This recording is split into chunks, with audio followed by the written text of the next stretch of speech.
का तीसरा दिन है भैया। गुरु जी की पूज्य गौरी गोपाल वाले महाराज जी की अमृतमयी माड़ी से यह यात्रा का तीसरा दिन प्रारंभ हो रहा है।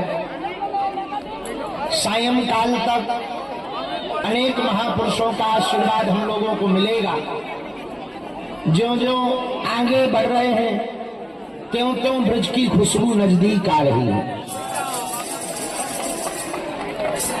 कल की यात्रा में खेल का भी मेल हुआ, राजपीठ के भी बहुत लोग पहुंचे और समस्त सनातनी भी पहुंचे। कल फरीदाबाद के इस ग्राउंड में ऐसा लग रहा था मानो पूरा हिंदू समाज इकट्ठा हो गया। जहां देखो वहां केवल सनातनी दिखाई पड़ रहा था, तनातनियों का तो कल पता ही नहीं लगा। और फरीदाबाद तो धार्मिक नगरी है, हिंदुओं की एकता की नगरी है। फरीदाबाद ऐसा है जो बाबर वाले पक्षधर के बीच में भी रह करके रघुवर का झंडा गाड़े हुए हैं। हमको फरीदाबाद आकर बहुत आनंद आया। सनातनियों का आपका ये कर्जा हमारे ऊपर है। भाई ये दूसरा माइक किसको दे रखा है? अरे जगत जननी रुक जा, मोरे प्रवचन हो जान दे भगवती। ओ त्रिपुर सुंदरी माता, रुक जा माता देवी।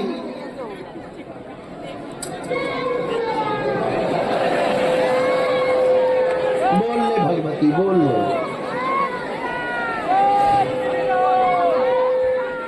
तो आज दोपहर काल तक हम लोग बल्लभगढ़ पहुंचेंगे, जहां दोपहर का प्रसादी बल्लभगढ़ दशहरा मैदान में है।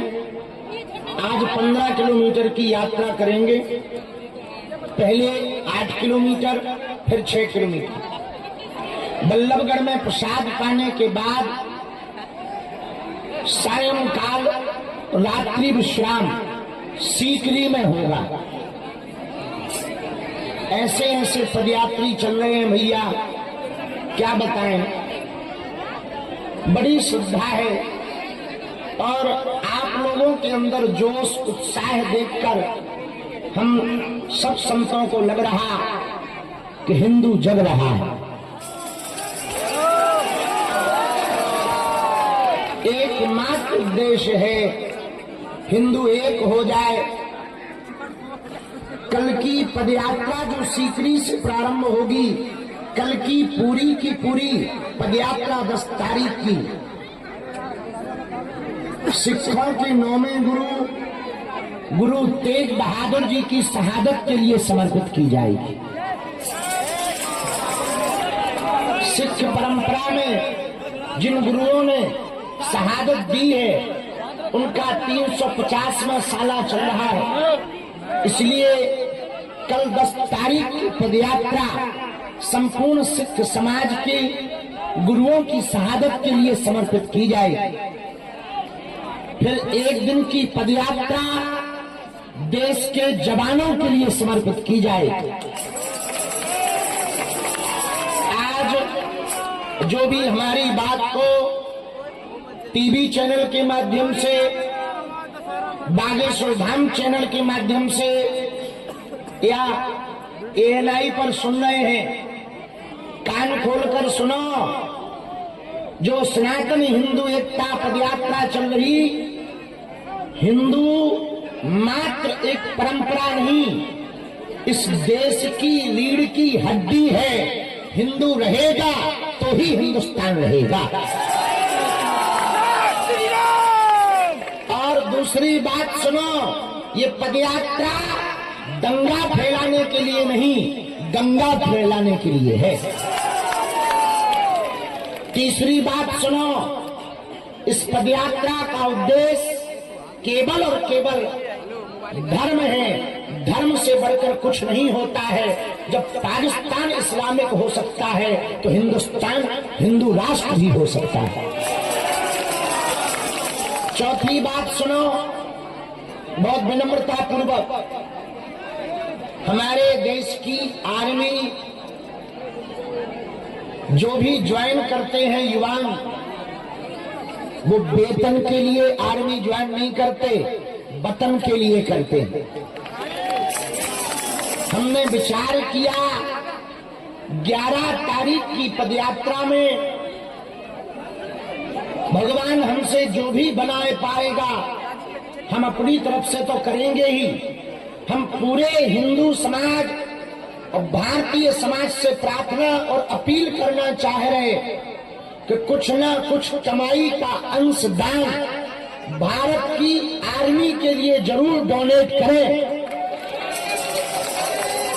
ताकि सेना का बल बढ़े, सेना की ताकत बढ़े, सेना के पास सेना मुंह तोड़ जवाब दे पाए।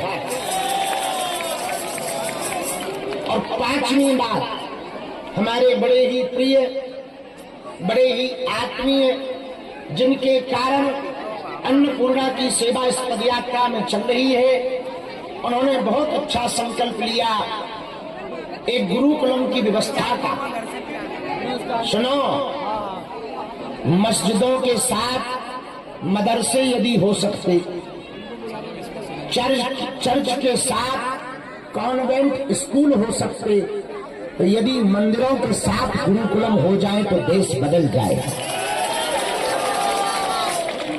और उसकी पहल संस्कार से संपन्न एक गुरुकुलम की स्थापना के लिए पूज्य श्री आचार्य अनिरुद्धाचार्य जी महाराज जी ने जो भव्य दिव्य संकल्प गुरुकुलम के लिए लिया है, जोरदार ताली बजा करके साधुवाद दो, धन्यवाद दो। और जिनसे जो बन सके सो जरूर सेवा करो, क्योंकि भैया ऐसे ही कार्य की प्रणाली से ही आने वाली भावी पीढ़ी सनातनी बन पाएगी। और एक बात और सुनो, हमको सनातनी तो चाहिए पर कट्टर चाहिए। कट्टर का मतलब मारने काटने वाला नहीं, कट्टर का मतलब डरपोक ना हो गए तो तुम्हारे सामने विरोधी आ जाए तुम डरा जाओ, कोई तुम्हारा विरोध करे तुम घर से ना निकलो। आजकल सनातनियों के अंदर इतना डरपोक बना आ गया, कहीं लफड़ा हो गए, अरे मत जा, काहे को जाए, अपन काहे को मरे। अरे भाई, अपना देश है, अपनी संस्कृति है, अपना सनातन है। जब हमारे देश को आजाद कराने के लिए हमारे भगत सिंह जी ने फांसी के फंदे को चूम लिया, तो हम अपने सनातन को बचाने के लिए सड़कों पर क्यों नहीं उतर सकते हैं।